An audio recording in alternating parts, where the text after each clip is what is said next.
All right. So this should do it for me. I am doing a Destiny 2 video again. That's all I play because I don't play much. But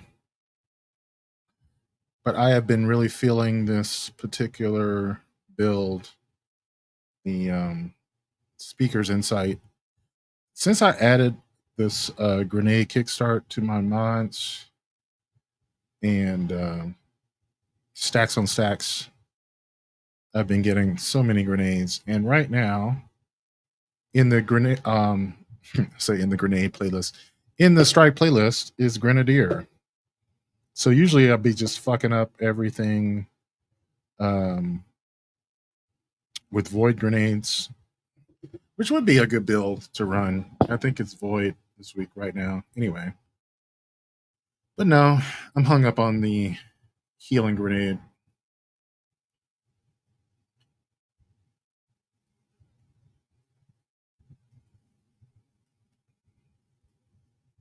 It's like instantly back.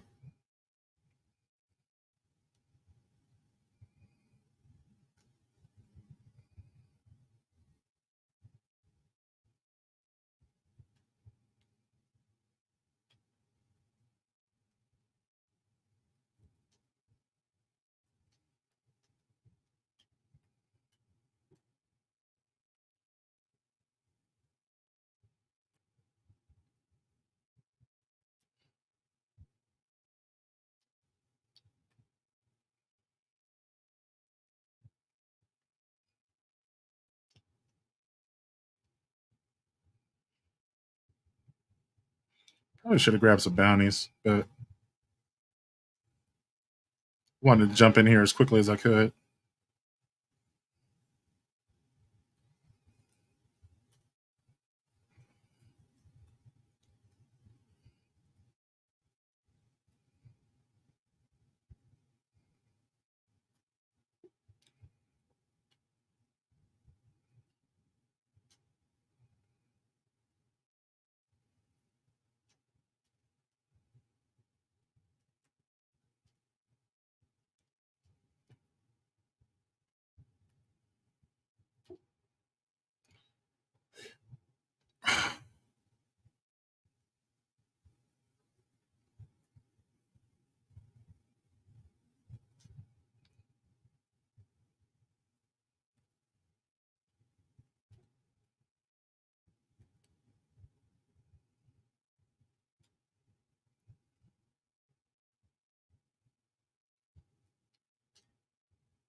Yeah.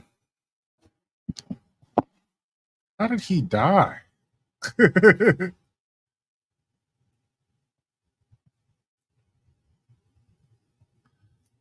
Literally, I'm healing every fucking thing. How did that dude die?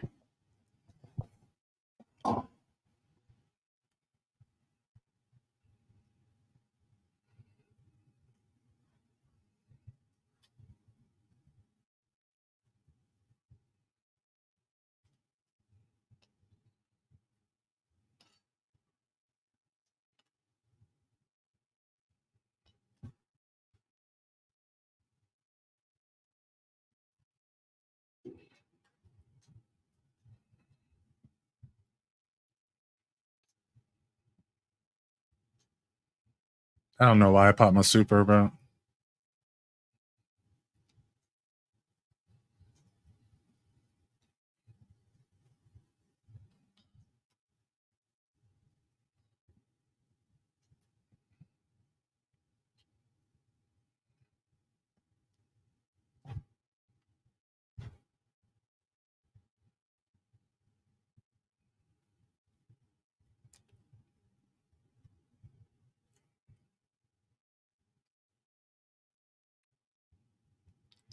let's see what the limits are of this.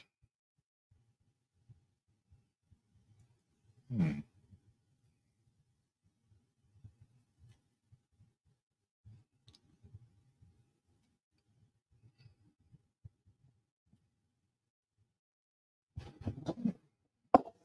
I've got to get a new mic stand. Ugh.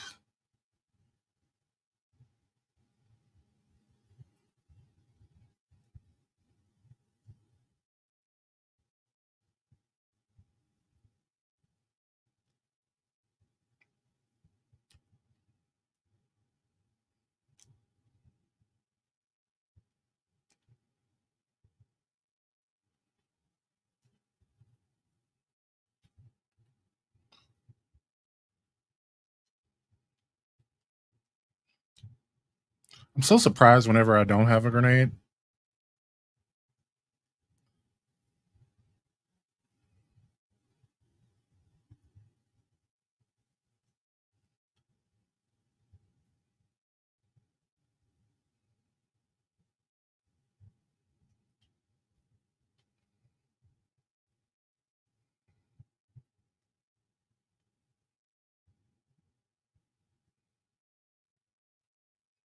I'm gonna get kind of spoiled by this.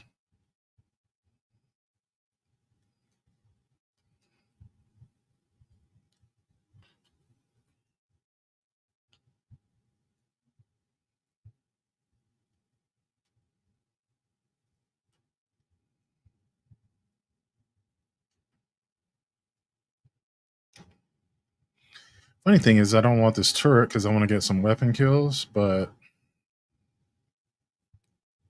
I'm not gonna turn it off. I mean,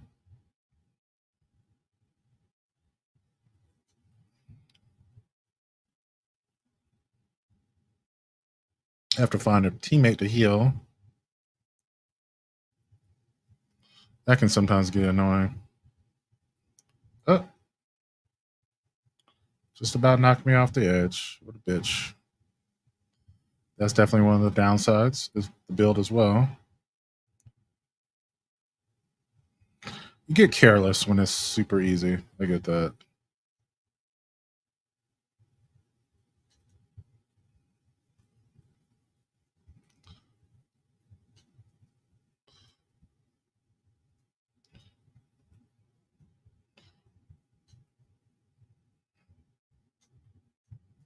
I think I got my sidearm kills.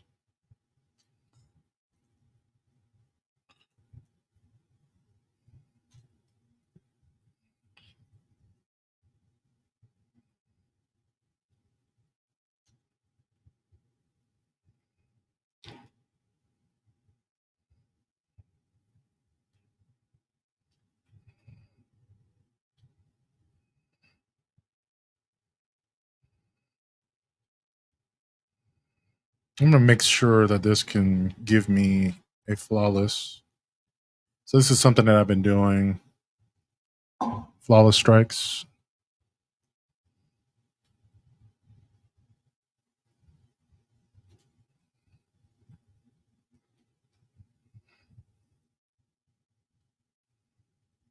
Okay.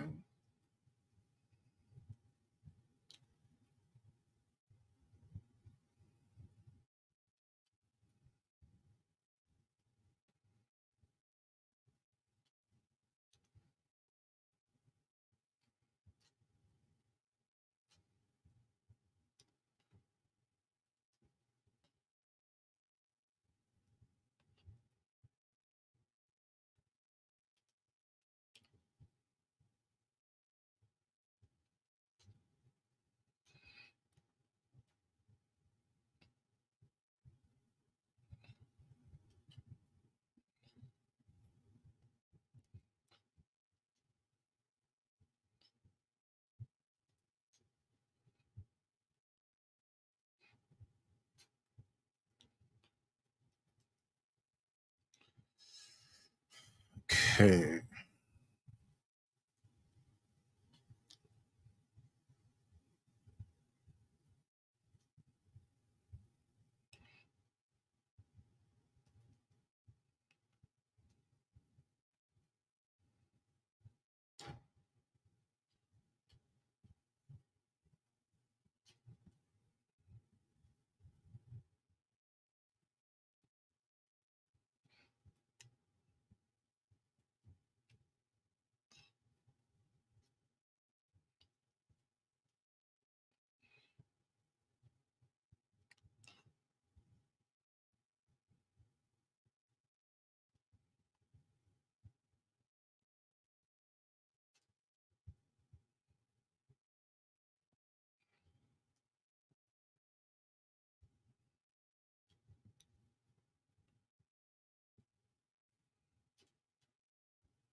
Let's see if they count this as a flawless. Get that.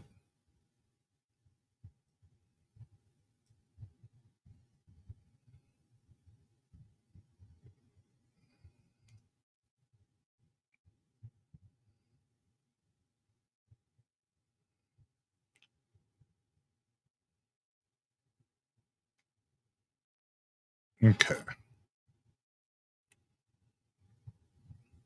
So I'm going to take a look. Nope, that's not a strike. All right.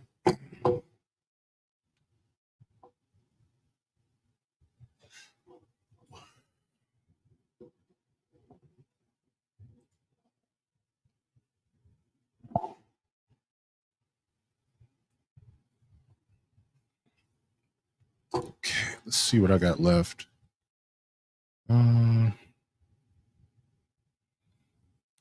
The sidearm, the pulse rifle, linear fusion. So now it's just void and sniper rifles. So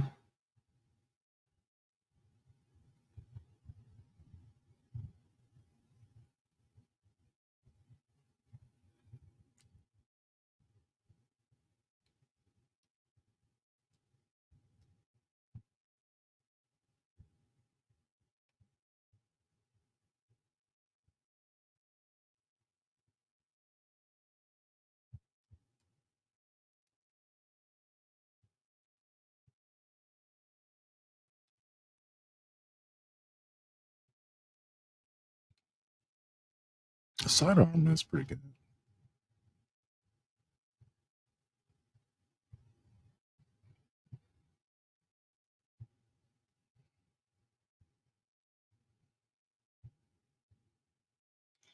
Yeah.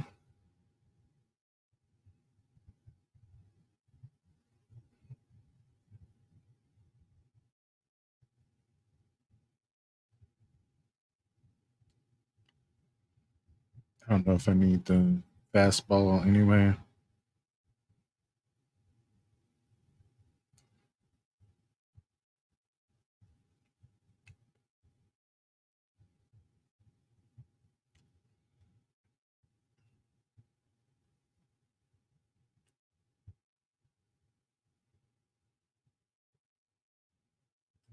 Uh,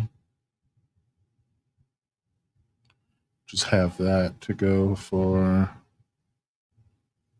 Oh, okay. I do have melee striker. I can do some of that.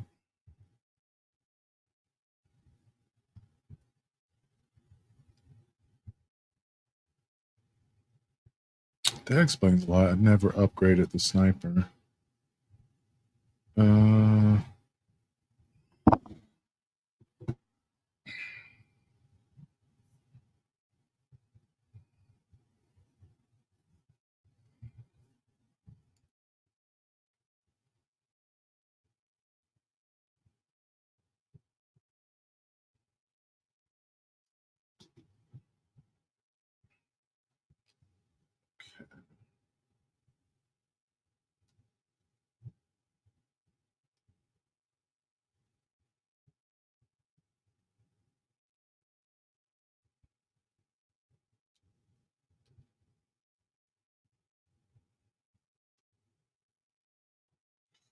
might as well get a hammerhead. Mm,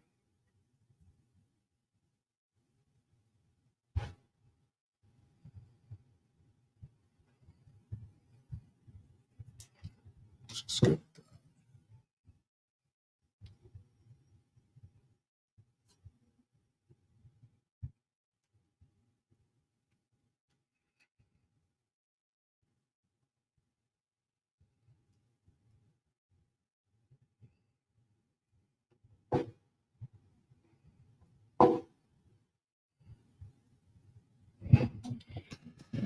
So I'm gonna see how long I can stream on TikTok without it interrupting my live stream. I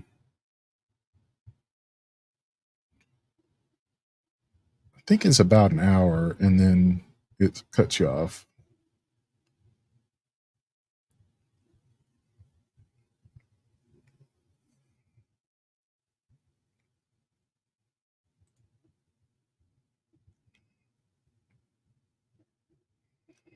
All right.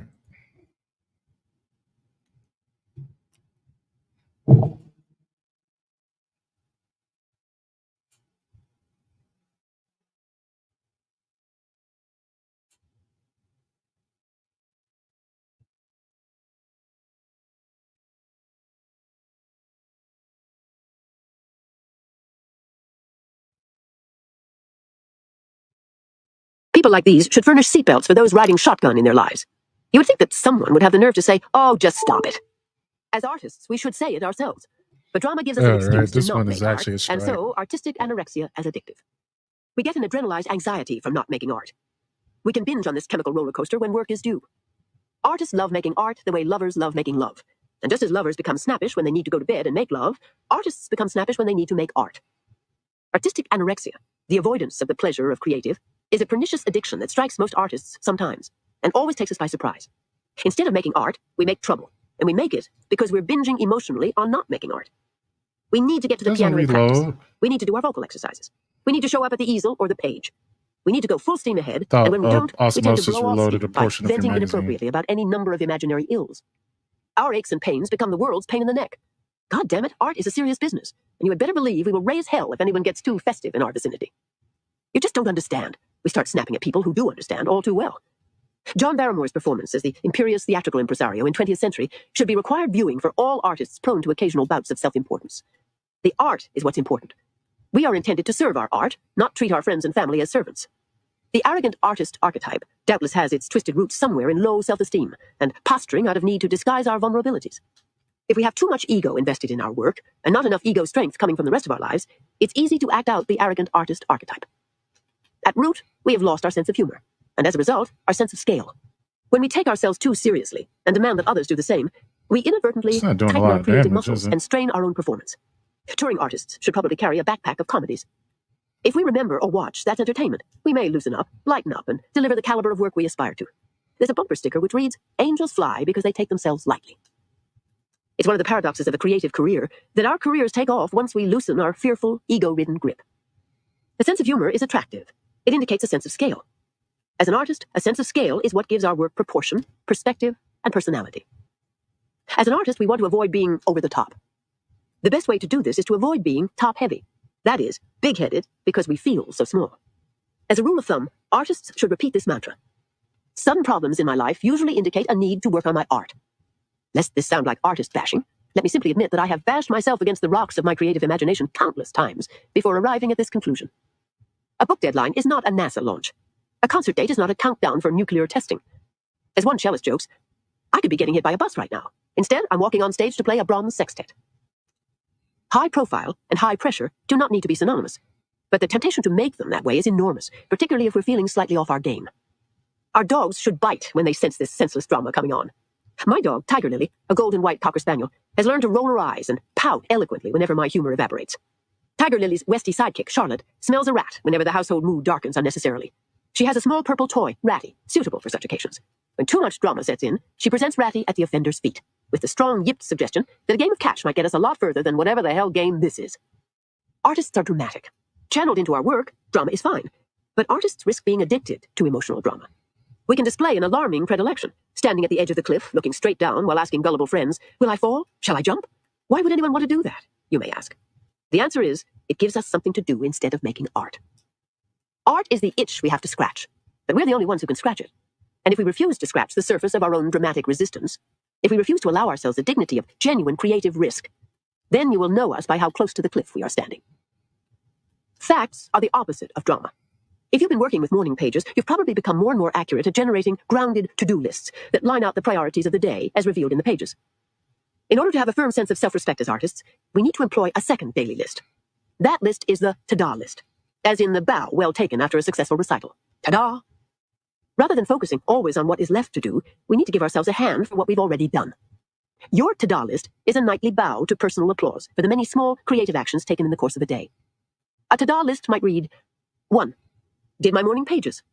2. Dropped Carolina a note. 3. Put in 15 minutes at the piano. 4. Repotted the geraniums. If to-do lists live out our priorities, ta-da lists recognize our accomplishments. Ta-da! Ta-da! I did work on my art today. Creative lives are made of minutes, and minutes amounts of work do add up. As artists, we're not interested merely in expressing ourselves. That realm may belong to therapy. We are interested in expressing ourselves more and more accurately, more and more beautifully.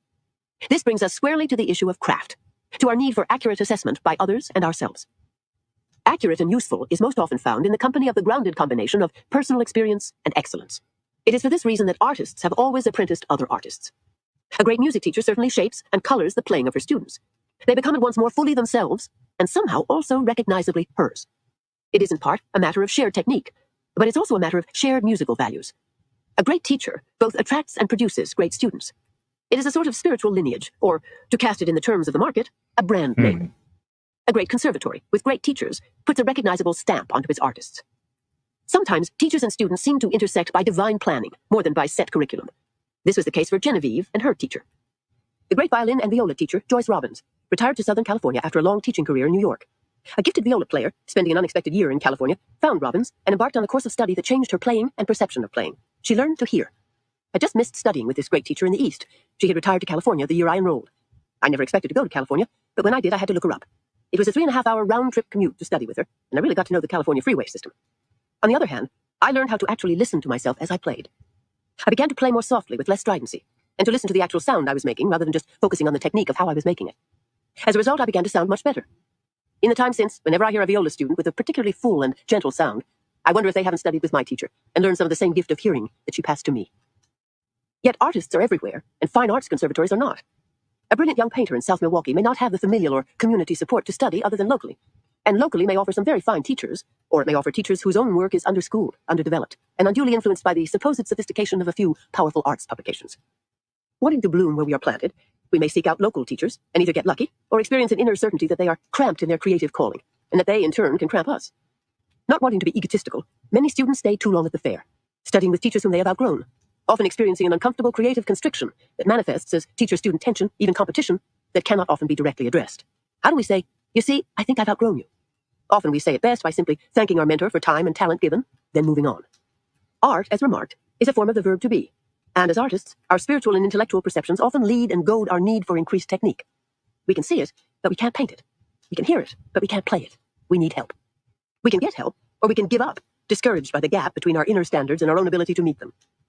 Writer Tilly Olson warns correctly of the danger of the knife of perfectionism in art. If we keep its blade constantly at our creative throat, we fail to progress, because we so stifle our learning process. A teacher is a guide through creative pitfalls such as these.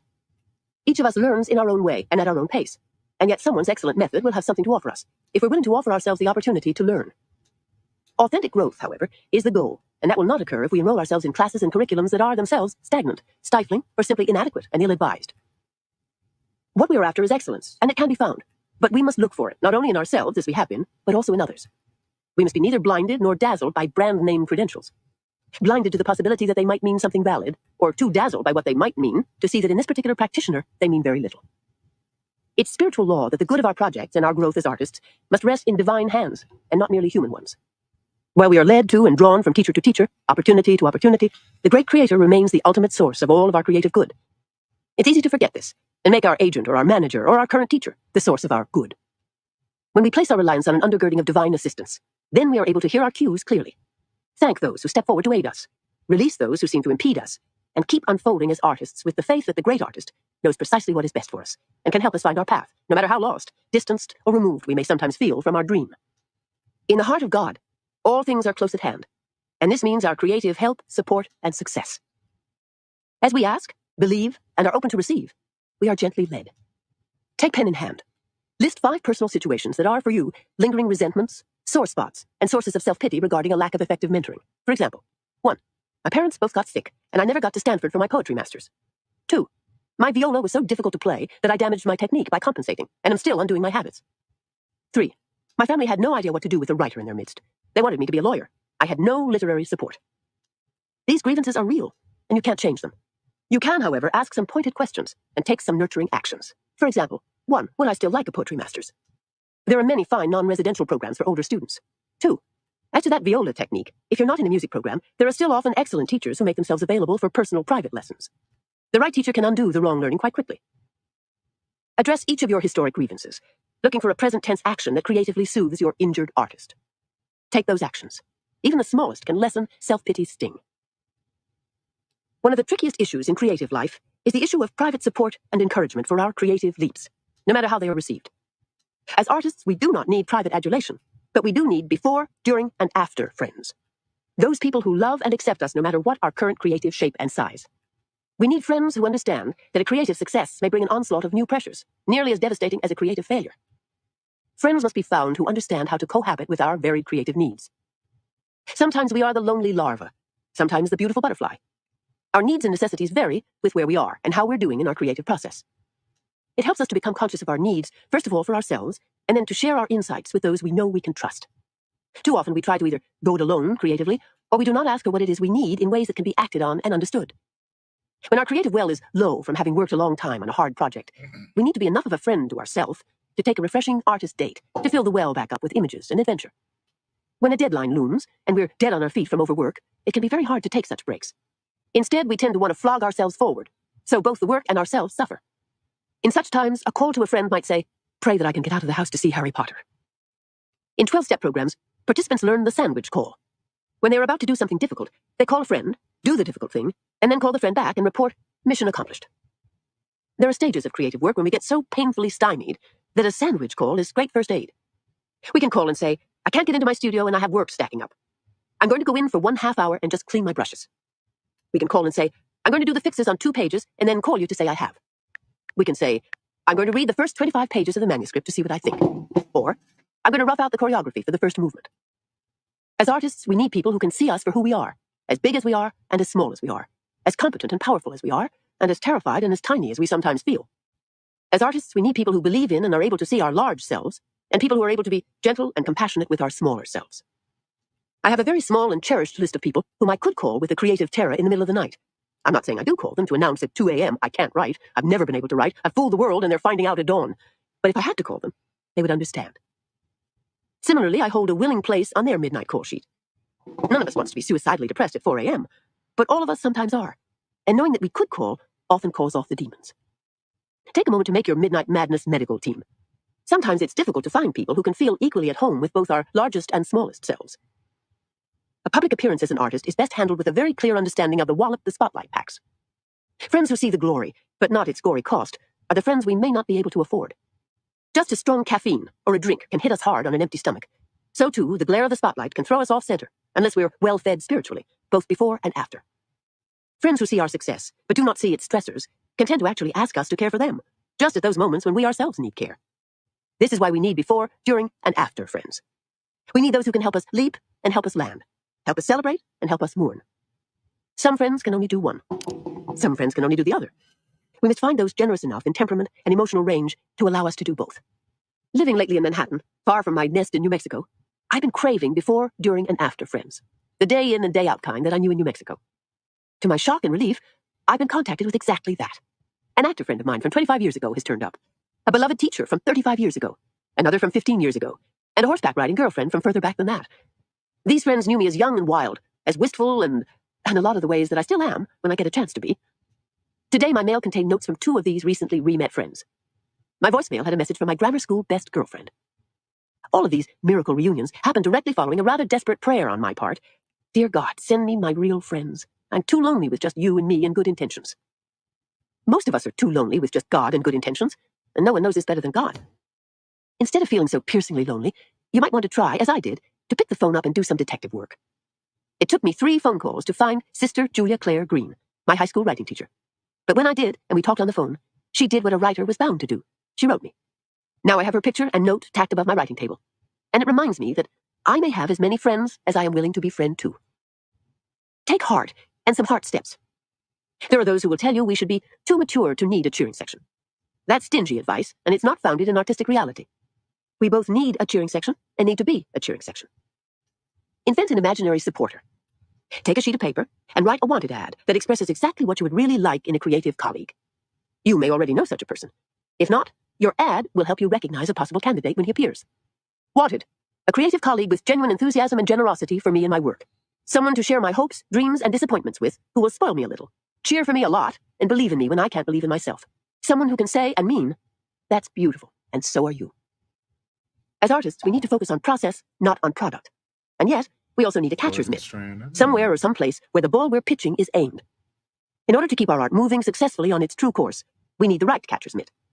That's how we learn to throw the ball across the plate. Ideally, we want someone with enough range to catch a pitch that goes a little wild. Someone with enough enthusiasm to yelp out, "Put it here!" We make art not only to communicate to ourselves, but also to the world. Someone or something must represent that world, and it must be the right someone or something. We must become smart about this. The great writer Italo Calvino phrased it, "The ears call forth the story." This is another way of saying that proper receptivity to our art helps to catalyze that art. "Oh, that's beautiful," or "I love your phrasing," can be water to our creative garden. An eager, "Tell me more about that," or "Show me that again," can bring our artist into blossom, just as chill inattention or indifference can nip its growth or stunt it. So too, skewed and premature criticism can cause it to compensate like a pine in a prevailing wind and twist in an unnatural direction. Early work is most often called forward by warmth. That's going to be great. You may remember the fairy tale about the bet between the wind and the sun as to who could make a traveler drop his cloak. The wind blew. The traveler, our artist, clutched his cloak. The sun shone gently, warmly, and pleasantly. Our artist took his coat off in the sun. As a writer, your best catcher's mitt might not be an editor. It might be an avid, word-loving, personal friend. Some of the best writing has always been aimed to a specific someone. Rilke's Letters to a Young Poet were not generic. He didn't write them to young people everywhere, but to one young mind and heart of interest to him. We can call such a person a muse, but we don't have to. You might like words like fuse lighter, spark, catalyst. It's someone whose particular intelligence lights your own.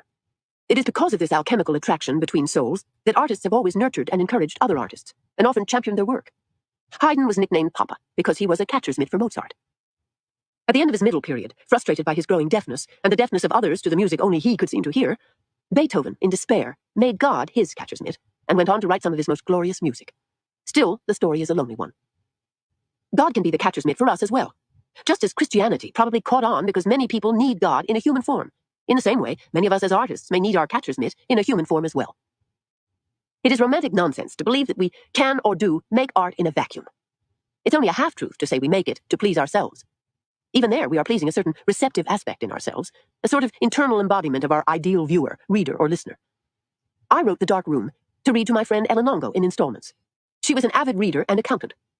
I wrote Popcorn, Hollywood Stories, to make my first husband laugh at my version of the world we both survived. One of my best catcher's mitts is my friend Ed. When I tell him the writing is a little ragged, he says, "I'm sure it is, but it will lighten up later. It's great you're getting something down." When I tell him I'm having a writing day that feels like I'm suffering from rheumatism of the writing faculty, he says, "Everybody gets stiff once in a while. It can take a while to warm up. I'm sure it's not as bad as you think it is, and you'll probably be limber again pretty soon."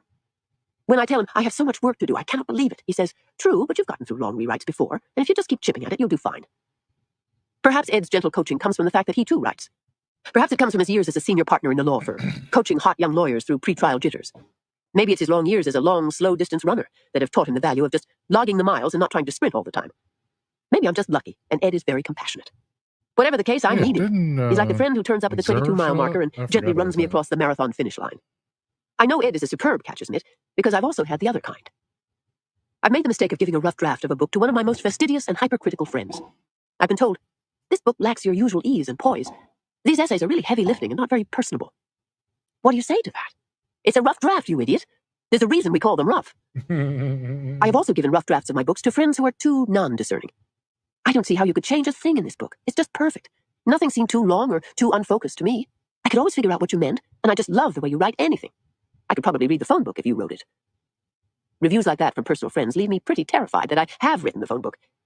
If the praise feels too syrupy, I get the terrible feeling that I will be like the wasp who gets her legs stuck in the sugary jam at a picnic. A good wallow until you want and need some liftoff. No, too much sugar from a catcher's mitt is not what we're really after. What we want in a great catcher is what you see with a great catcher. Someone avidly crouched near home plate. Somebody slapping his mitt a little eagerly and saying, "Put it here." The part of us that creates is youthful and vulnerable. It needs an atmosphere that is friendly and even playful, certainly compassionate, so that it can expand, experiment, and express itself. In many ways, a catcher's mitt is like a spiritual sidekick. Even the Lone Ranger wasn't really alone on all his great adventures. He had Tonto at his side. Often when we think about periods where we have been particularly happy, we will discover that we had an unacknowledged sidekick, a creative companion who cheered us on by taking a lively interest in our adventures. Take pen in hand and do a little digging to discover some of your earlier companions and just what qualities they had that let you sparkle. 1. As a child, did you have a catcher's mitt for your creative efforts? 2. Who was your very best catcher's mitt? Mine was my friend Linny. 3. What did they bring to you that created joy and excitement in your artist? 4. Do you know such a person now? 5. Could that person be your catcher's mitt? 6. As a child, did you have a larger-than-life creative hero in your favorite art? Someone you just plain liked and identified with, not someone so intimidating your artist will hide. 7. What did your artist like in that artist? 8. What would that artist like in your artist? 9. Write a letter to your childhood catcher's mitt, or your childhood creative hero. 10. Write a letter back to you. Let's check in. How many days this week did you do your morning pages? If you skipped a day, why did you skip it? How was the experience of writing them for you? Are you experiencing more clarity? A wider range of emotions? A greater sense of detachment, purpose, and calm? Did anything surprise you? Is there a repeating issue asking to be dealt with? Did you do your artist date this week? Did you note an improved sense of well-being? What did you do, and how did you feel? Remember, artist dates can be difficult, and you may need to coax yourself into taking them. Did you get out on your weekly walk? How did that feel? What emotions or insights surfaced for you? Were you able to walk more than once? What did your walk do for your optimism and sense of perspective? Were there any other issues this week that felt significant to you in your self-discovery? Describe them. In the end, an artist's life is grounded in integrity and the willingness to witness our version of truth. There are no set markets that assure us of safe passage. Week 11 focuses on personal responsibility for our creative caliber and direction. Self-respect lies in the doing, not in the done. For this reason, our personal resiliency is a key to our creative longevity. Defeat is transformed into experience by our willingness to start anew. The readings and tasks of this week ask us to practice a beginner's mind, opening ourselves to renewed endeavors despite setbacks. Artists are people whose real job, no matter what their paying job, is the pursuit of excellence by listening carefully and well to what is trying to be born through them. Artists are not fragile, but we are delicate. We are subject to the weather conditions in our life. Just as a long gray winter spent indoors can cause a depression, so too a period where our creative life is led without the sunshine of encouragement can cause a season of despair. We do not notice the darkening at first. We just don't feel much like working. If we do work, there will be forced and dreary drudgery to our time at the piano, the easel, the page. We'll feel like it's a long hill we're climbing, and may even mistakenly glance up and say, "Oh dear, so far to go, I'll never get there." As artists, we routinely tap an inner well, and that well is fed by our spiritual condition. When we've kept our spirit carefully nurtured, the creative water seems to flow easily. When our spirit is dried out with unacknowledged discouragement, our inner well runs dry. The antidote to depression is laughter, and this is where we're blessed if some of our friends have a good, bleak sense of humor. Sometimes we can make a phone call that says, "I'm torn between suicide and doing my fingernails," or "I'm torn between making a gratitude list and leaping off my 10th-story window ledge." The uncomfortable fact remains that there is always one positive thing we could do, and damnably, there is always some positive something, even though we may still not have the heart to do it. We have to admit that our discouragement is, as one wag puts it, a dirty job, but one that we have volunteered for, damn it. There are some impeccably tried and true cheer-uppers that most of us are loath to try. It is, for example, very difficult to bake a homemade pie and remain suicidal. It's very difficult to send out postcards without admiring ourselves, just a little, for our pluck and valor, even if our card says, "Dear God, I'm having a terrible time and wish you were here to do it with me." It's very hard to be depressed and watch a vintage comedy. It's hard to be depressed and make homemade vegetable soup. Making almost anything can keep us from making trouble, and since most of us intuitively know this, we may take to our bed, giving our discouragement full rein to mug us. If we're in a 12-step program, the dire complaints of a newcomer can lighten most despair. There is something very edifying about hearing someone share a truly catastrophic story when what we are worried about is something as elusive as inspiration.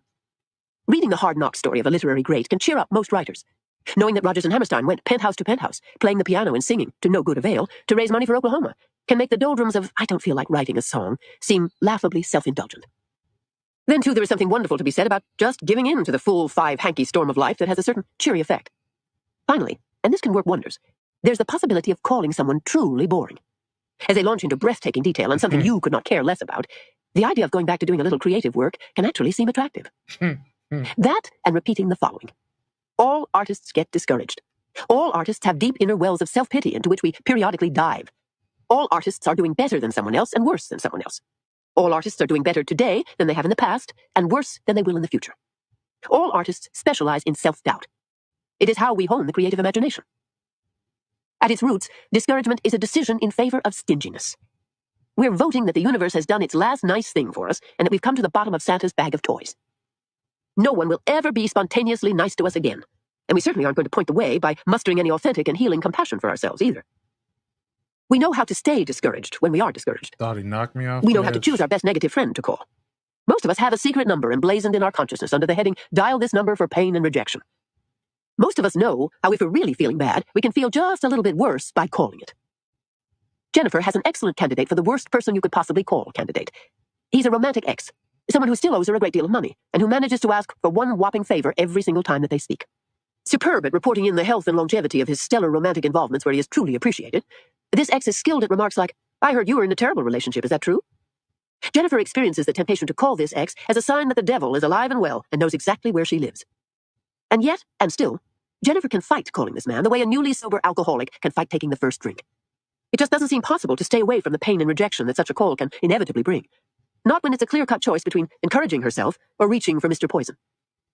All of us have some version of Jennifer's dilemma. We face the choice of thinking, actually, I'm doing pretty well and should really respect myself for my progress. Or, as we so often choose to think, I am a spineless wonder, incapable of mustering the integrity, resolve, and inspiration necessary to address a postcard. We all have people who think we are rather nice and doing pretty well, and we all have other people who think, as we do often, that we could do better and be better if we would just listen to them. For most of us, the idea that we can listen to ourselves, trust ourselves, and value ourselves is a radical leap of faith. The idea that we can tell ourselves, hey, you're doing pretty well, and so much better than you did last year, amounts to a revolution. The possibility that we can trust ourselves, our decisions, and our painstaking progress, that it might be enough, even admirable, requires that we muster a soupçon of optimism. Optimism about ourselves and our chances is an elected attitude. We can choose to believe the best and not the worst. But to do that, we must become conscious of our own negative voiceover and decide to change our mental soundtrack. If we are to take heart and encourage ourselves, we must first find our heart. Our truth lies in what we love, and as we remind ourselves that we have loved and do love, we find our way unerringly back to the place from which accomplishment is possible. In horseback riding circles, fine riders will talk of throwing their heart over a fence and then jumping after it. What they're talking about is the courage to commit, to be full-hearted. When we're discouraged, we are literally divorced from our hearts. We forget how large our hearts are and how daring. When we trust our hearts, we trust ourselves. The following exercise, taught so beautifully by Oscar Hammerstein as "These are a few of my favorite things," is a lesson that all of us can teach ourselves whenever the going gets tough. Take pen in hand, number from 1 to 50, and list 50 specific and particular things your heart loves. For example, 1. Red-winged blackbirds. 2. Raspberry pie. 3. Lemon curd. 4. Beatrix Potter drawings. 5. My daughter Domenica's bangs and sooty eyelashes. It's almost impossible to make a list of heart loves without concluding we live in a rich, savory, and enjoyable world. If we will just take heart, things are bound to work out well. Sometimes we meet with creative encouragement that we savor, cherish, and act upon.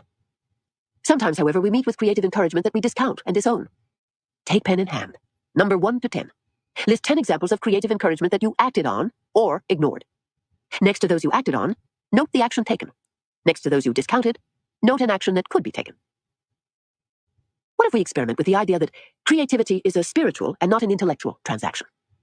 Not so long ago, cathedrals were built for the honor and glory of God. Art and artistry were routinely put to the service of higher realms. Higher realms were routinely credited for the worldly successes of creators. Brahms exclaimed, "Straightway the ideas flow in upon me, directly from God. The music of this opera, Madame Butterfly, was dictated to me by God. I was merely instrumental in putting it on paper and communicating it to the public," Puccini confided. If these men, masters at their art, could bow to mystery rather than their own mastery, might there be something medicinal for us in what they say? What if creativity itself is, as our creative ancestors teach us, actually a spiritual experience, a way to touch the divine and allow it to touch us? What if we reclaim the making of art as our birthright, not some frippery on the edge of our serious business of making money? What if we remember and insist that art is central and dignified and important to the human experience? We are an expression of the great creator, and we, in turn, are intended to create. It's not mere ego, but our divine birthright to create. We carry creativity within us as surely as we carry our blood, and in expressing it, we express our full humanity, which is far more than material. When we fail to answer this calling, when we turn it aside and listen to other voices that deflect us, we are not in alignment with our own nature, nor with what might be called our destiny. When we're headed in the right direction creatively, we feel a sense of satisfaction in each day's journey. We might not be moving as fast as we wish, but we're moving in the right direction, and we do know it. At day's end, we can tote up our ta-da list and say, I placed 3 important phone calls. I reached out to check information that I needed. I jotted notes and got a few good paragraphs down. Conversely, when we're not moving in the right direction, we experience a sense of unease. We have a growing sense of being off the beam. Something isn't sitting right with us. We feel stagnant or else stalemated. Sometimes when we're moving in a wrong direction and events pick up velocity, we experience an alarming sense of being out of control. Something is off, we know it, and it's getting more and more off. This is the time to step on the brakes. When we skid to a halt and the spinning stops, we can say, I was headed straight for the cliff, and I didn't have to go over. Most of us experience the presence of what I often call my beeper. I'll get a flash that something is not quite right. If I ignore it, I will get another flash. My beeper will beep until I pay attention to it, checking in on the ominous feeling I'm trying to ignore. Recently, my beeper went off that something I had written was not quite right. Oh, it's bound to be fine. I tried to reassure myself. How bad can it be? I wrote it. Everybody, 3 editors read it. What's my problem? When my beeper persisted, and no amount of it's fine felt fine, I finally called back the questionable text, right as the presses were ready to roll. Was it fine? Absolutely not. An immediate, thorough, page 1 started all over rewrite was what was called for. I gladly rewrote the offending piece and felt that I'd had a very close call indeed. And so, a sense of rightness will most usually mean all's well. A sense of wrongness will also usually mean something is wrong. Listening to such gut feelings is always worth the time and trouble it takes. When we let God be God and work through us, we experience both a sense of serenity and excitement. We experience integrity, which comes from the root word integer, meaning whole, unfragmented by doubt and discomfort. When we experience a sense of oneness with God, ourselves, and our fellows, we can safely know we are in our integrity. As artists, we have a different kind of accountability than many people. What pays us and pays off in the long run is really the caliber of our work. The great musician, Stefan Grappelli, remarked, "A great improviser is like a priest, talking only to his God." In a sense, all artists are like priests, as they listen for the voice of inspiration, aspire to excellence, and hold themselves accountable to that high ideal more than to any boss or paycheck. When we violate our creative ideals, we violate our artistic conscience, and we become very uncomfortable. As artists, we are always engaged in a delicate balancing act. We both know how things are done, and we must strive to listen accurately to see if that's how our particular piece of art wants to be done. If we ignore all convention, then our rebellion is probably just as destructive and willful as if we blindly follow all rules, cynically calculating that if we do it right, we can get away with something less than good because it's done the way they always do it. This is how skeptics are born. It also promotes a nasty hybrid of Blade Runner artist, adapted to such a poisonous environment and promoting an ill-considered, self-aggrandizing myth that their adaptation is normal, and that any real artist should be able to survive anything. Nonsense. Artists such as these like to appear on late-night talk shows, telling war stories and focusing as much on their corporate daring-do, the Star Wars of the studios and super agents, than their art. Promoted in the press and self-promoting, these artificially inflated artistes may intimidate genuine artists of a quieter stripe. In cultures where creativity is embedded in the warp and woof of daily life, shyer souls may practice their creativity with more impunity. In this country, the artist is an endangered species. Grants are diminishing. Public appreciation is also more difficult to find. Too much power has gone into the hands of too few. Reviewers stand in for viewers. Fearing this process, fearing their capacity to survive it, many gifted artists allow discouragement to darken their creative landscape. Of course they do. They may lurk too long in the shadows because they lack support. The before, during, and after friends, to help them tolerate their turns, center stage. Many public art situations are toxic to artists themselves. We learn to deal with them, but we do not do it easily. Just as the body must develop antibodies, so in our current culture must the artist's soul. Not everyone can do this. Many excellent artists cannot. In my 25 years teaching experience, working to unblock damaged artists, it's my experience that it's not that artists lack quality, but that as a culture, we lack sufficient quality of character to nurture and appreciate the artists among us. Until we fiercely advocate and nurture ourselves, we feel stifled. Until more of our reticent artists make more art, we risk continuing to believe the assessments of those who critique, but do not create. The quality of our artists is not the true issue. The quality of our critical climate is. We do not have genuine receptivity to the arts. Artists are everywhere, and if we do not see them, or see ourselves as perhaps being them, it is because as a culture we have bunkered our artistic soul in the safe citadel of cynicism. We co-sign the assessment of critics who are chic and critical, but creatively impotent. Quality is not the issue. Care is. When I teach that we are all creative, and I say that we should all use that creativity to express ourselves, I am sometimes greeted by derisive skeptics who snort, "Don't you think you might be unblocking an awful lot of bad art?" Let's be real. There is already a lot of art in the world that isn't exhilarating in its excellence. In fact, those who hang back from inflicting their art on the world seem to often be those who create more beautifully. As an artist who teaches, I have far more often been humbled by the superior quality of someone's unblocked work than shamed by the quality of newly unblocked work. It is often ego strength, and not the strength of the art itself, that determines how far forward an artist is willing to put himself. We have made such a spotlight-riddled, harrowing public spectacle of the arts in this country that many people with enormous talent quite sensibly choose to live lives outside of the limelight. As creatives, we must learn to carefully and consciously put our money where our mouth is. We must learn to take the authentic risk of bettering ourselves. Setting aside a genuine hour a day to work on the play will get us further in the long run than telling ourselves we will write the play after we redecorate the apartment. Which is why we are taking one more time-consuming freelance job so we can have the right computer table, so then we can really write. Dreams become reality when we start to treat them like they are real. When we stop postponing and evading them, and when we can answer, "Today I worked on my dream," with a grounded specific.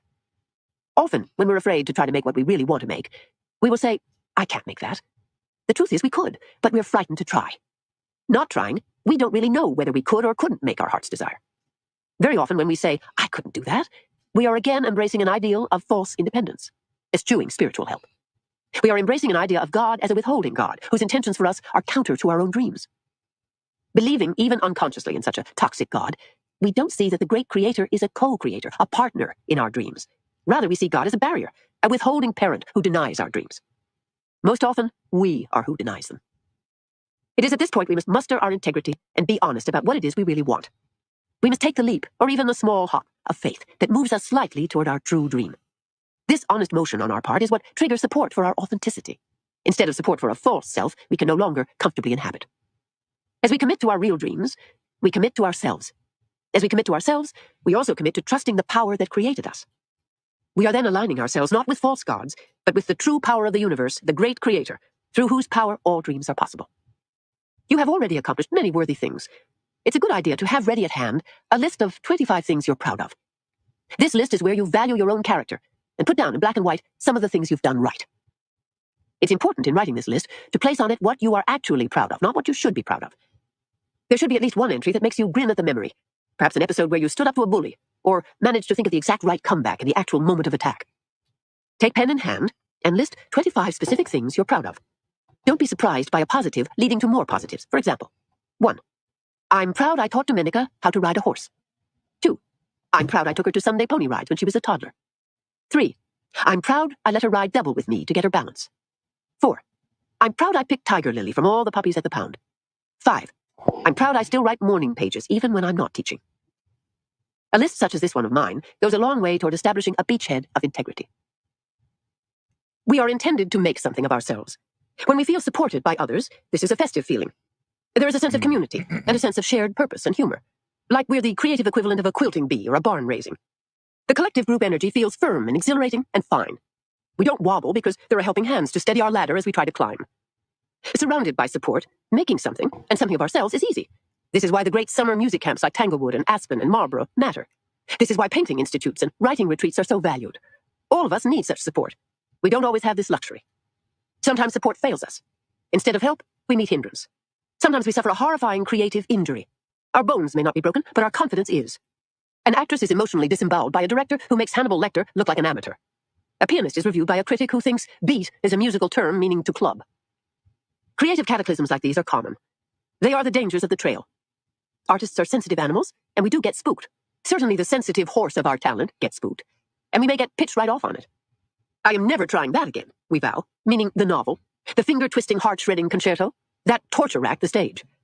And the longer we don't try it again, the more we convince ourselves we could never try it again. We say, it hurt me once, and there is one and only one cure for a creative injury, and that cure is to make something. If we do not make some small something, our injured yet active imagination will make an even bigger deal out of what happened to us. Sometimes the only comfort we can find is the comfort of naming ourselves. If no one else will pronounce us artist, then we must say our name to ourselves. And the only way to say it is through art. The bandage must fit the wound. If your musical has been trounced, write some music. If your painting has been pounced on, paint something, even a kitchen chair. If your poetry has had its feet broken, walk to an open mic and read something. A famous director I know well, always conscious that critical reception might curtail his chances to do large-budget works, would remind himself on sleepless nights, if I can't shoot 35, I can shoot 16. If I can't shoot 16, I can shoot Super 8. If I can't shoot Super 8, I can draw, I can sketch. In other words, he knew his medicine for his creative losses, however huge and catastrophic, lay in the phrase, I can and will create. We are intended to make something of ourselves, and sometimes that making has to be done without palpable support. We feel defeated and deflated by our interpersonal relationships. We feel like people have let us down, and often they truly have. Even more discouraging, we feel we have let ourselves down. We feel we haven't been smart enough. And sometimes we've done that too. As artists, we have off nights and off years. It's part of the territory. It's arguably a necessary part of the territory. During my 20s, it seemed that everything I touched turned to gold. I was an award-winning journalist first, scooping the Washington Post and getting written up in Time magazine. Next, I married a great love, Martin Scorsese, and worked side by side with him, contributing writing to his films. I became a popular newspaper columnist and had a winning streak as a screenwriter, selling a trio of films to Paramount and writing a successful television movie starring Don Johnson as Elvis. These were heady times. Enter my 30s. First, a terrible divorce. Then I made a feature film, but had my soundtrack stolen.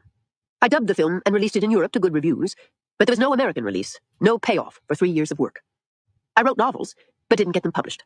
I wrote plays that won prizes, but not productions. Enter my 40s. The Artist's Way was published. Hey. A dozen more books followed throughout the decade. The novels I had written finally saw print. My plays were produced. Instead of the pangs of failure and anonymity, I now learned the dangers of success. The best word for my 40s might be rigorous. Throughout all of this time, I steadily, on a daily basis, kept writing. I kept working with the tools of creative recovery, and even survival for myself and others.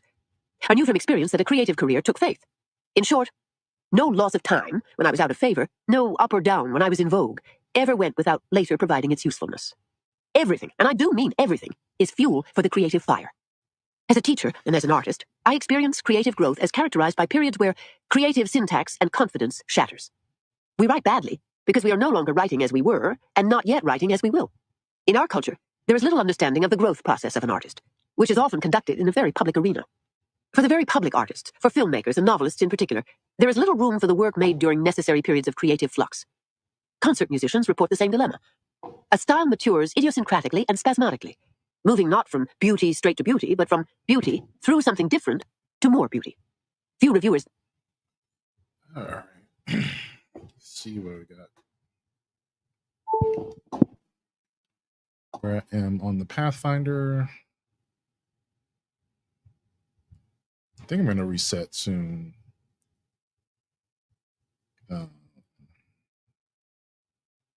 Yeah, probably just one more strike should do it. Oh, I got the melee too. Cool. I'm sure there'll be different weapons on the next Pathfinder once I renew it. And I think I'm just going to do like one more strike anyway before I call it. It is Grenadier. So if you're wondering why I can throw infinite grenades, that's why. But actually on this build, the grenade regen is so good with this grenade kickstart and stacks on stacks. You just get grenades for days. I'll do Reaper. The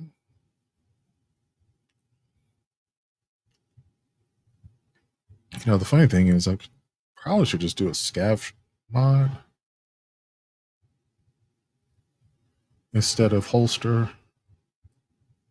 since this machine gun auto loads and I don't mind reloading this one. Ooh, another strike. So I'm going to go for a flawless.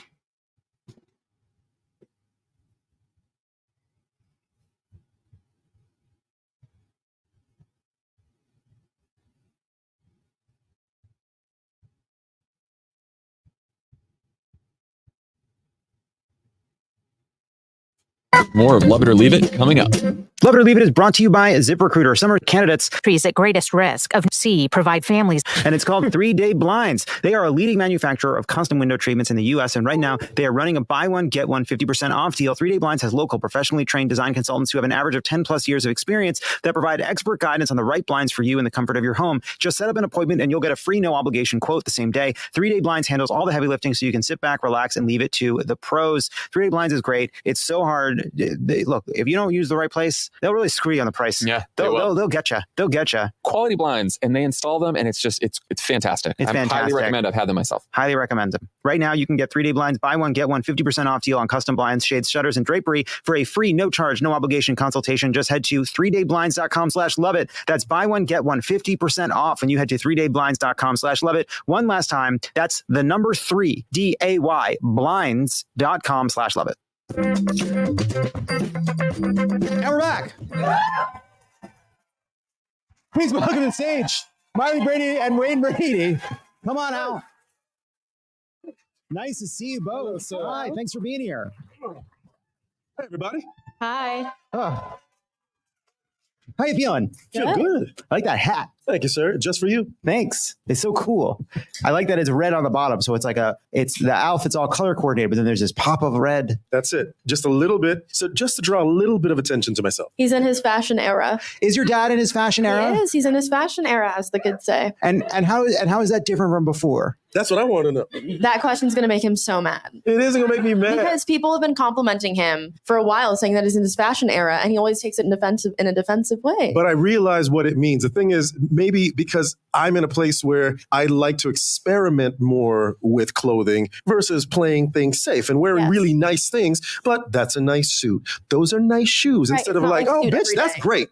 Yeah, like, that's a different thing. It's like, look at you. Well, I think it did get defensive at the end. What? What are you talking about? Well, I think when you say someone's in their fashion era, it implies that there was another era before. Fashionless era. Right. And I'm sort of curious what that looked like. I think it's just like the suits every day, the everything suit. Like you dressed more like clean, but I think you're like more experimental. Like you're more colorful, more vibrant. So maybe he's in his vibrant era instead. I'll take that. I like you. that. You fixed our family. Thank you. So I feel as though this dynamic is perhaps on display in the show. It's called Wade Brady, the Family Remix. Yes. And you've gone from wife guy to ex-wife guy. Yes, ex-wife guy. My ex-wife. Well, we've been ex-wived for divorced. That's the word. For when you ex-wife the word you're looking for is divorce. I'm in my divorce era. We've been divorced for a long time. Since you must have been like 3, 4, 5 years, probably 19, 18 years. 3, 4, 5, and then we went through a patch where we had to work things out, and we're mad at each other. But then we were best friends before we got married. So in a way, the whole marriage thing kind of muddied up the friendship. So when the marriage was gone, it freed us up to just be the best friends and best parents that we could be. That's cool. Marriage isn't always the solution. It isn't always the thing. I think that JD Vance would disagree. He thinks that people should remain unhappily bound together in miserable kind of wars of attrition like marriages, sort of World War I, France versus Germany, trench warfare style marriages. And that's Blitzkrieg in the Sheets. Basically. Blitzkrieg in the Sheets. Okay. That's the name of my new adult film that I'll be premiering. So 9. Thank you for that. So silly. So silly. Don't know what to do that. So how did you feel when Doug Emhoff's, because this show is about you guys building this blended family. Yes. How did you feel when Doug Emhoff's ex-wife, Kirsten, who's the mother of his 2 kids, defended their stepmom, Kamala Harris, in the press? It's cool. I felt really good about it. Like I saw that like live on Instagram, like whenever that first happened, and I was like, yeah, that's a good step, kid. Yes, because it shows it's blended, and blended is a good thing. And how can you bringing 2 families together, how can that be bad for the children and everyone involved? It's That's just a bigger stepmamala. I love you. I love you too. 9. And you found out about this on Instagram because you're young. Yeah. Are you Gen Z or Gen Alpha? Oh, I'm Gen Z. All right. I'm a zillennial. So I had DVDs, VHS. I'm born pre-iPhone. Okay. So that's my very young brother's Gen Alpha, but I'm very proud to be on the older side of Gen Z. Nice. Yeah. And I'm Gen X. You're Gen X. That must be exciting. It's awesome to be Gen X. The Gen X gets the boomers. Gen X really does feel like America's middle child. Yeah. Like Gen X, like the boomers and the millennials get all the noise, all the attention. We're still cruising towards never having a Gen X president because Barack Obama and Kamala Harris are technically baby boomers. Trump is a baby boomer. We think we may just skip right to Pete. You're fucked. I know that's true, but I don't know why. You know what? That's why. That's why. Yeah, I don't know why. Gen Xers are annoying. Because you did a Gen X thing. You said, why is that? Whatever. Because it doesn't bother me because I played outside and this is the most Gen X thing. Gen Xers are so annoying. That's their thing. Like wow. A Gen X will never stop talking about how you guys are Gen X. Yes, you came home when the lights turned off. Like, yes, we get it. Wolverines! You played in dirt. Like, yes. Like, congratulations. You drank from the water hose. Yes. How's that E. coli going? Like, it's going great because I'm strong as hell. We have amazing immune systems because of all the stuff that we did. We are smart. We are scrappy. We are inventive. Yeah, we're dope. Plus the comedy of Janine Garofalo. Come on. Which we love. I knew, by the way, when the Gen Xers started booing, I knew my path to getting them to be cheering again was just to say the magic Gen X words, Janine Garofalo. You're an incredible father-daughter pair. Thank you. Thank you. And we've also had other father-daughter pairs on the stage, specifically Danny and Lucy DeVito. Danny and Lucy DeVito, both very talented. Very talented. Anyway, it's time for a game we call the Newly Dad game. And you're not newly. Oh, my God. I didn't know there was going to be music. I put a baby in somebody. And here's how it works. There are boards to your side here. Here's how it works. You will each write your answer on the whiteboard. You will then reveal your answers at my command. And we'll find out who's really pulling their weight around the Brady household. That's a Tazo tape. Why is there a tea bag in the couch? Oh. All right. Are you ready? Yes. Okay. First question. All right. Yeah. So we have to match. If you get it right. First question for Wayne. What is your daughter's favorite Beyonce song? Ooh, this is hard. I feel like We're trying to think of the song. Yeah. I love that one. That's a good one. Ooh. Let's see. Wayne, what did you say? Crazy in Love. Miley, what's the answer? Crazy in Love. All right. Danny DeVito. Take that, Danny DeVito. Next up for Miley, who is the first person your dad ever voted for? Washington. Well, I'm actually nice. That's funny because he's so old. because he's old. His face is giving you nothing. Because I trust her. She's beautiful. a very, very smart young lady. Okay. So we've never talked about this, but I'm going to give her the benefit of the doubt that she would have done the math. I have dyscalculia, so That's always a good dyslexia fallback. for math. Gen Z knows about dyslexia for math. It has not reached the millennials, and it has certainly not reached Gen X yet. Oh, I know my learning disabilities. What was your answer? I got it. Yeah, right. News. Go. No, you. 2 presidents before Clinton. That's so mean. Clinton.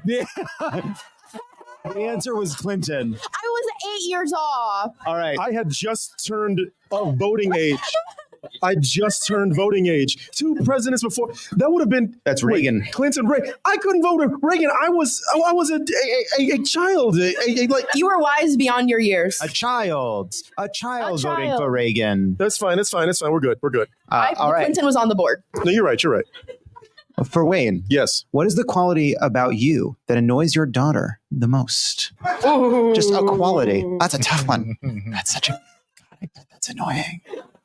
I bet that's a really annoying I quality. am single. Yeah. And he's single. Okay. So that means that I'm this all the time. Yeah, that's fun. All right. Miley, what'd you say? Lateness? ? Bad picker ? What's a bad picker? It's the way he picks his significant others, and it's bad. Well, I did say I have to be right. See, there. All right. For Miley, your father, Wayne Brady, is in the trolley experiment. He can either throw the lever and kill one person or leave it be and multiple people will be killed. What does he do? Let's say at the same time. Yeah. Yep. One person. Hell yeah. All right. Well, Wayne's going to stick around. Yeah, that was all my time. Thank you so much. The show is Wayne Brady, the Family Remix on Freeform. Yep, and on Hulu the next day. Hulu the next day. This is awesome. I'm excited about this. Thank you so much, man. Wayne, Miley, thank you so much. Thank you We'll so be right much. back. Thank you.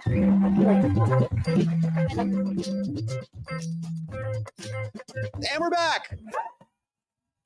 I play video games when I should be working. She plays video game characters and is never not working. You can see her in the upcoming movie Borderlands. It's the incredible Gina Gavankar. There we go. Hi.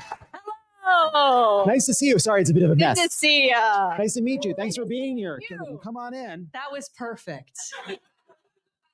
You and one Miss Cate Blanchett star in the forthcoming sci-fi action flick Borderlands. Do you think you could take on the real Cate Blanchett in hand-to-hand combat? No. Yeah, she seems tough. Just too talented at everything. Right. Like, don't warn her that's coming. She'll prepare. She'll prepare. She'll understand the motivations by getting the practice that she needs. And then I'll be fucked. Yeah. What is your favorite kind of video game? deep narrative video games that take like 90 hours to complete.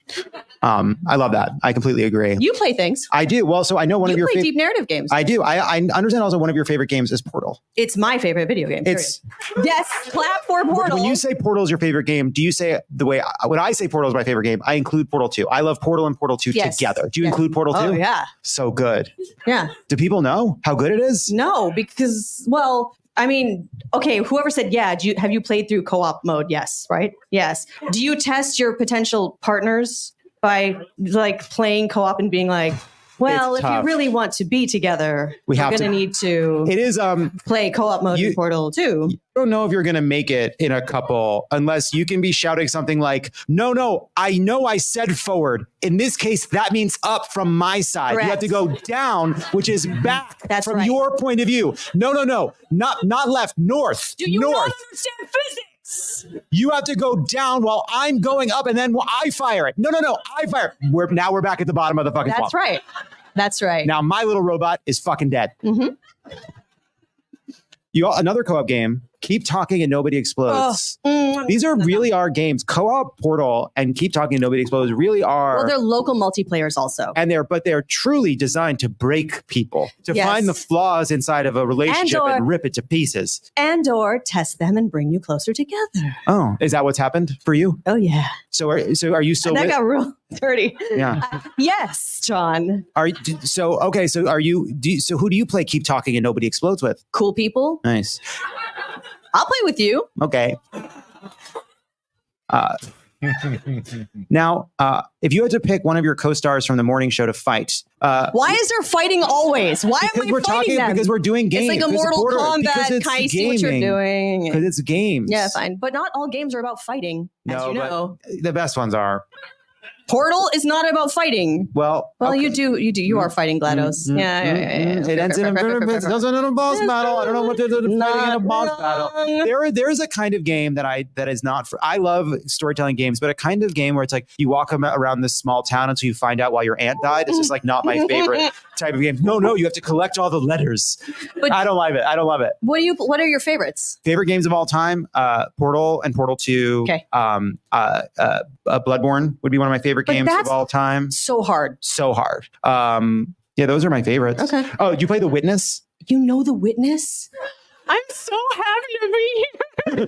Nobody knows. I did not know. So, okay, Jonathan Blow made that. He's a super weirdo indie game developer. I didn't know it, so I just played it. I don't know anything about it. He's so weird, and we're having such an intense moment. He should come do your show. Okay. He's so strange. He has to be strange to make that game. But brilliant. It's an incredible puzzle game. Is this working? I did not know this was going to happen. You didn't know I knew about The Witness? No, you just flexed. Let's see. Great. Let's keep going. So I will admit that I gave up on Disco Elysium. Okay, that's fine. You're allowed. You like puzzles. I love puzzles. So Lorelei and the Laser Eye. Haven't played it. Brand new. Okay. That's like puzzles within puzzles within puzzles. I played that shit. Like I had my laptop here. I put it on, well, it's on Steam. And then I put it on my big screen TV. And then I would take photos of the screen with my iPad, take out the pen and write on it. And then I also had a notebook here. And that was like the only way I could make all the puzzles work. Oh, you gotta, you gotta do screenshots sometimes. Some of these puzzle games, you gotta do screenshots. Oh, it's so good, but they want that. They want you to do that. All right. Now in Borderlands, your character, Commander Knox, is the daughter of the game's big bad, General Knox. And, perhaps you're the villain, perhaps you're not. I mean... Now, if you ask me, and you haven't, the best part of every good video game is a top-notch villain, which is why we're going to rank some of the best baddies around in a game we're calling Rank and Vile. Oh. Ooh. What?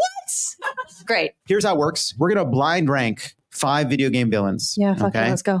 Starting out with Pagan Min from Far Cry 4. Oh, yeah. You voiced the character Amita in Far Cry 4. What was that experience like? And as a follow-up, how would one to get into voice acting if he was interested? Well, Get into voice acting if I was interested. Whoever that might be, that interested person. So that's a full performance capture performance. You got to be ready to put dots all over your person. Mm-hmm. Are you into that kind of thing? Sure, I could get there. Great. That was the first video game that I performed in. And I was a very late gamer. So I started playing video games in 2007.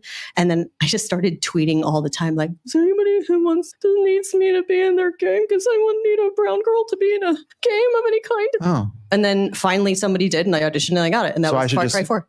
I should tweet, does anyone need a brown girl to be in their game? That's exactly right. It'll work perfectly for you. Perfect. All right. Yeah. All right. So now you have to blind rank in terms of how villainous this character is on with the crown being the most villainous. This graphic is great.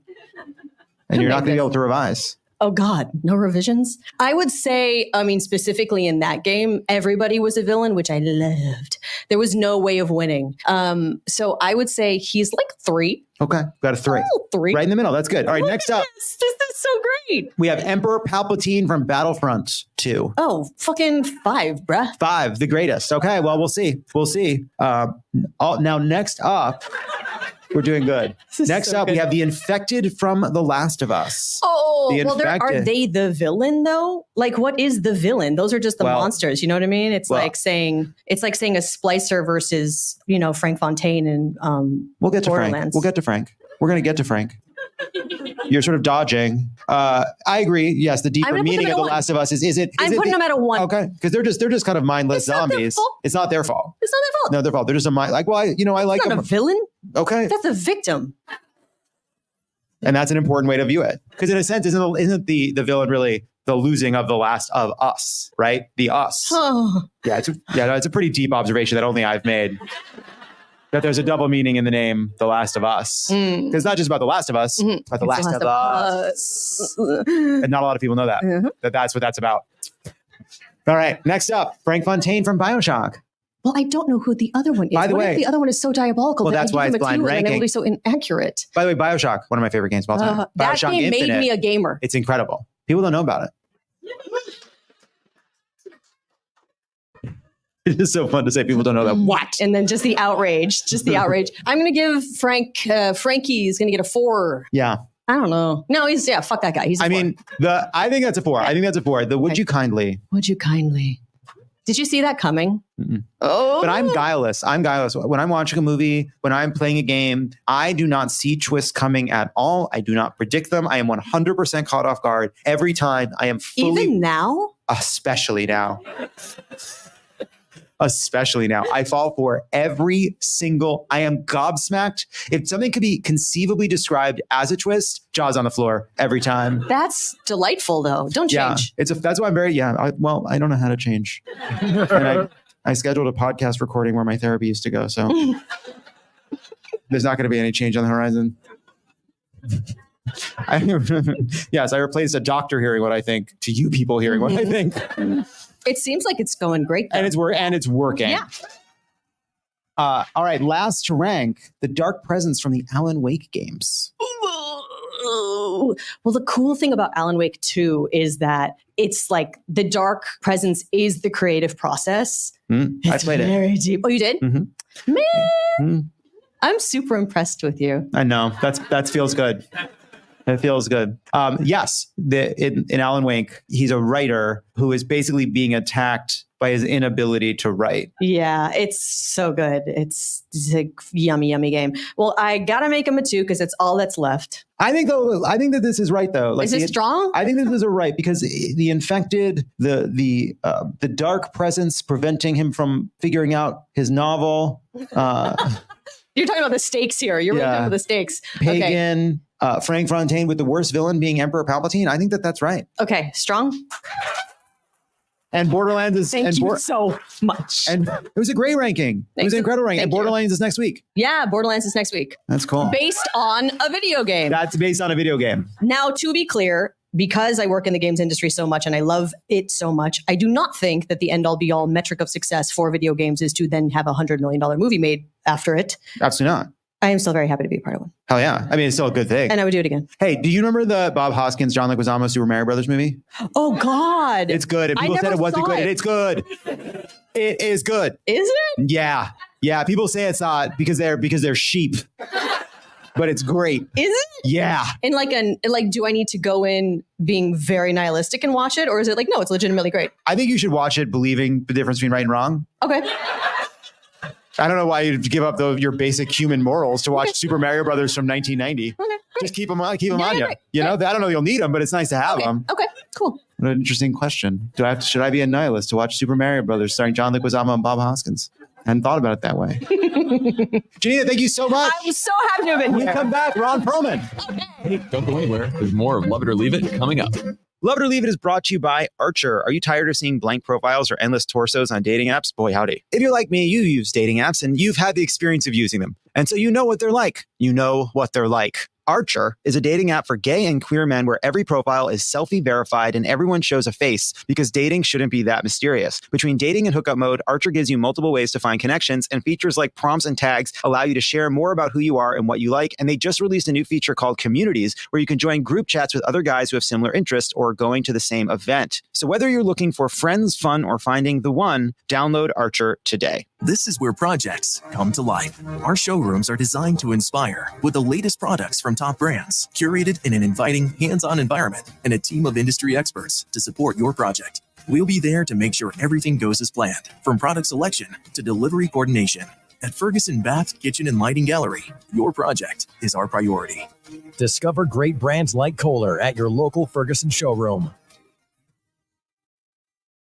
The best things in life, they come in twos. 2 scoops of ice cream, 2 tacos. And now for a limited time, get our best deal of the year. Buy any phone when you switch to Consumer Cellular and get 2 months of service free. That's right, the same fast, reliable nationwide coverage as Big Wireless, now with 2 months free. Proof the best things in life really do come in twos. Visit consumercellular.com or call 1-888-FREEDOM. Second and third month of monthly base service fee waived for new customers with the purchase of a phone and activation by September 2nd, 2024. Taxes, fees, and third-party charges will apply. See website for additional details. And we're back. Please welcome to the stage here to. All right. I think this is going to bring me to the end of the M3 Gaming session for August 3rd. I'm just really trying out some of the features on the different platforms, TikTok, especially the live studio. I now know how to keep it from going off. And I can zoom in and out a little bit. It's just like I can't zoom in and out while I'm on the program. That does bother me. But maybe I can find a new Zoom program. But yeah. I think my crop was off, but I'm gonna have to play around with this later on. But as it stands now, I'm gonna end the live stream. Thank you for joining me. I'll catch you in the next M3 Gaming video. Let me end all the broadcasts. Bye bye.